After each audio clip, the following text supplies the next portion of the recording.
Hello friends, स्वागत है आपका अपना channel SSP by VR. Gupta sir. मैं वी.आर. गुप्ता सर। आज हम लोग देखेंगे क्लास 10th का मैथ का पहला चैप्टर जिसका नाम है वास्तविक संख्या। वास्तविक संख्या में हमने 2 वीडियो बनाकर पहले ही डाल दिया था। अब हम देखें तीसरा वीडियो बनाने जा रहे हैं जिसका नाम होगा एल्गोरिथम और प्रमेयिका के बारे में। इसमें हम लोग पढ़ेंगे एल्गोरिथम क्या है और प्रमेयिका क्या है। ठीक है, तो सबसे पहले हम देखते हैं एल्गोरिथम है क्या। तो एल्गोरिथम क्या है? तो कह रहा है सुपरिभाषित चरणों की एक श्रृंखला होती है जो एक विशेष प्रकार की समस्या को हल करने की एक प्रक्रिया या विधि प्रदान करती है। यानी कहने के मतलब कि सुपरिभाषित चरण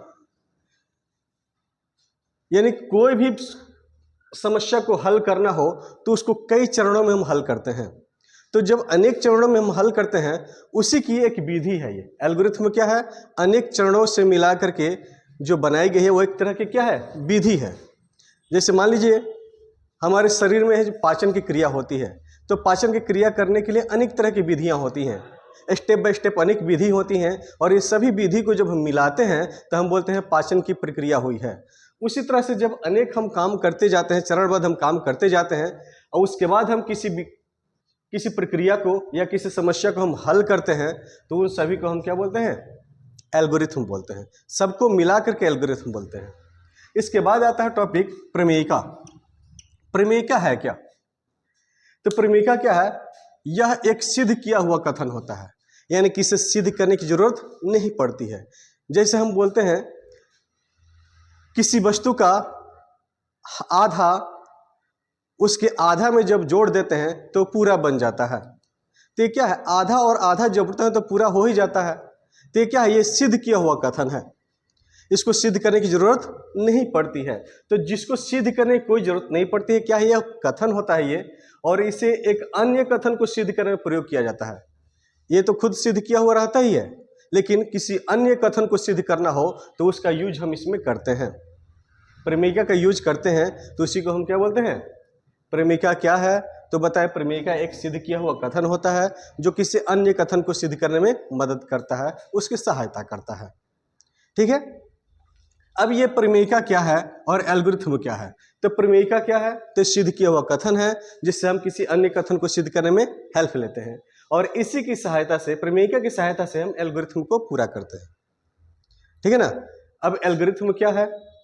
क्लियर हुआ? एल्गोरिथम क्या है? तो सुपरिभाषित चरणों की एक श्रृंखला होती है।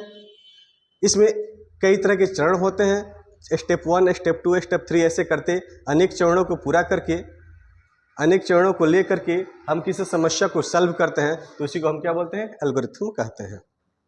अब जैसे देखिएगा एल्गोरिथम है क्या। तो एल्गोरिथम को जानने से पहले हम यहाँ कुछ भाग के बारे में चर्चा करना चाहेंगे। ये जो भाग दिया है इसको हम बनाएंगे। जैसे देखिएगा, इस 4 को 4 से हमें 7 में भाग करना है, तो 4 एकम में 4 लिखते हैं, ये 3 शेषफल बच जाता है। ठीक है, यहाँ पे 8 में 25 में हमें 8 से भाग करना, तो 8 तरीका 24 हो जाएगा। शेषफल क्या बच जाता है? 1। और यहाँ पे अगर करते हैं तो 6 चौका 24, पूरा का पूरा ये कट जाता, तो शेषफल क्या बचता है? 0। अब यहाँ पे कैसे भाग करें? अब एक समस्या आती है, यहाँ पे कैसे भाग करें? आप जानते हैं इसको दशमलव में हमें भाग नहीं करनी है, इसको दशमलव में भाग नहीं करनी है। हम इसको कैसे करेंगे? क्या उपाय करें ताकि इसका भाग हम कर सकें? तो देखिए यहाँ पे ध्यान दे दीजिएगा, अगर आप 7 में 7 को भाग करते हैं तब आप इसे लिखते हैं 7 गुणे 1 बराबर 7 कर देते हैं। ठीक है, अब वही देखिएगा, अगर 7 में 2 से करते हैं तो 7 दूना 14 होता है, लेकिन अगर 7 में अगर 0 से करेंगे तो क्या हो जाएगा? 0 हो जाएगा। 7 में अगर 0 से गुणा करें तो क्या होगा? 0। उसी तरह से ठीक यहाँ पर देखिए, 7 में अगर हम 0 से गुणा करें तो क्या हो जाएगा? 0 हो जाएगा। 7 में 0 से गुणा करें 0। अब शेषफल यहाँ पे क्या बचा? 5। शेषफल क्या बच गया? 5 बच गया। तो क्या है ये? देखिएगा, यहाँ पे शेषफल आया 3, यहाँ पे शेषफल आया 1, यहाँ पे शेषफल आया 2 0, और यहाँ पे शेषफल आया 5। एक कंडीशन देखिएगा कि जब भी शेषफल आता है जिससे आप भाग देते उससे हमेशा कम ही आता है।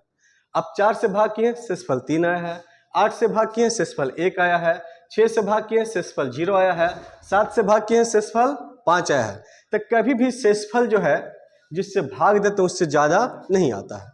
इसको अब क्या बोलते हैं? इसको बोलते हैं भाज्य, इसको बोलते हैं भाजक, इसको बोलते हैं भागफल और इसको बोलते हैं शेषफल। ठीक है ना। इसको डिनोट किससे करते हैं? तो ए से। इसको डिनोट करते हैं बी से। यहां अगर हमें 7 को निकालना हो तो हम क्या करेंगे? देखिए 7 को निकालना तो क्या करें? 4 गुणे 1 अब प्लस 3 करेंगे, 4 गुणे 1 प्लस 3 करेंगे तो कितना हो जाएगा? ये 4 के में 4 अब प्लस 3 बराबर 7 हो जा रहा है। ठीक है, यानी कि ये क्या है? ए है, ये क्या है? ए है, और ये क्या है? बी है, और ये क्या है? क्यू है, और ये क्या है? प्लस आर है। तो एक हमारा फॉर्मूला बना ए बराबर B Q plus R. A बराबर क्या बना? B Q plus R. यहाँ पर भी देखिए ये हो गया ए, हो गया ये, हो गया बी, ये हो गया क्यू और ये हो गया आर। ठीक है, तो यहाँ पे भी ए बराबर क्या होगा? समझिए ए बराबर बी क्यू अब प्लस आर हो रहा है। कैसे? देखिए ए का मान है 25 बराबर बी का मान कितना है? 8 गुणे क्यू का मान है 3 अब प्लस आर का मान है 1। तो 8 3 का 24 1 25 हो जा रहा है। तो यहाँ पे एक हमारा एक फॉर्मूला तैयार हो रहा है ए बराबर बी क्यू प्लस आर। ठीक है, अब यहाँ पे एक कंडीशन आपको बताए थे अभी कि ये जो b जो है हमेशा r से क्या होता है? बड़ा होता है। यहाँ पे b क्या होता है? हमेशा जो है r से बड़ा होता है, b r से बड़ा होता है। क्लियर है। एक कंडीशन और है, r का मान आप देख रहे हैं क्या कि या तो इससे छोटा है, b से छोटा है, या फिर 0 के बराबर भी है। तो हम इसको ऐसे भी लिख सकते हैं, r क्या है? r क्या है? तो देखिए r आपका होगा 0 के बराबर या 0 से बड़ा, लेकिन क्या होगा? b से हमेशा छोटा होगा। ठीक है, r क्या है? तो r जो है b से क्या होगा? छोटा होगा, या फिर कहें तो 0 के बराबर होगा या 0 से बड़ा होगा। r जो है 0 के बराबर या 0 से बड़ा होगा, लेकिन b से हमेशा क्या होगा? छोटा होगा। तो एल्गोरिथम हुआ क्या? तो एल्गोरिथम हुआ a बराबर बी क्यू प्लस आर, जहां r क्या होता है? 0 या 0 से बड़ा r होता है, लेकिन b से क्या होता है? छोटा होता है। इसी को हम क्या बोलते हैं? एल्गोरिथम बोलते हैं। अब ये एल्गोरिथम जो होता है, यूक्लिड विभाजन एल्गोरिथम इसको बोलते हैं। अब ये जो एल्गोरिथम होता है कई चरणों में होता है। एल्गोरिथम क्या होता है? कई चरणों में होता है। यूक्लिड विभाजन प्रमेय क्या है इसको देखते हैं। कह रहा है दिए गए दो धनात्मक पूर्णांकों a और b के लिए ऐसी अद्वितीय पूर्ण संख्याएं q और r विद्यमान है कि a बराबर बी क्यू प्लस आर। अभी आपको बताए थे a क्या है? तो a को हम बोलते हैं भाज्य और b क्या है? भाजक, q क्या है? भागफल और r क्या है? शेषफल। ठीक है, तो a बराबर बी क्यू प्लस आर, जहां r क्या है? 0 से बड़ा या बराबर है, लेकिन b से क्या है? छोटा है। r क्या है? 0 से बड़ा और बराबर है, लेकिन b से क्या है? छोटा है। अब जानते हैं कि शेषफल जो होता है हमेशा भाजक से छोटा ही होता है।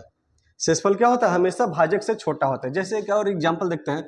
जैसे एग्जाम्पल आपको दिए थे 7 से भाग करना है 5 में, तो 0 से गुणा किए थे आप, तो 0 से करेंगे तो कितना आएगा? शेषफल 5। यहाँ पे 0 से किए। अब यहाँ देखिए, यहाँ ये हमारा क्या बनेगा? ये हो गया a, और ये क्या हो गया? b, ये क्या हो गया? q, और ये क्या हो गया है? r। तो a बराबर बी क्यू प्लस आर। देखिए कैसे हो रहा है। a का मान कितना आपका? 5 है, b का मान है कितना? 7, q का मान कितना है? 0, और प्लस r का मान कितना है? 5। ठीक है, अब यहाँ देखिएगा तो 7 में 0 से गुणा तो 7 ही रह जाएगा। सॉरी, ये 5 तो है ही, और 7 में जब 0 से गुणा तो 0 और प्लस 5, यानी कि 5 बराबर 5 आ गया। ठीक है। अब यहाँ पे कंडीशन एक और, ये कंडीशन देखिएगा, कंडीशन कह रहा है कि आर जो है हमेशा बी से छोटा होता है। ये आर जो है हमेशा बी से क्या है, छोटा है। यदि आपको ये वीडियो अच्छी लगी हो तो आप इसे लाइक करें और अपने दोस्तों के पास शेयर करें और साथ ही साथ चैनल को सब्सक्राइब करें। धन्यवाद।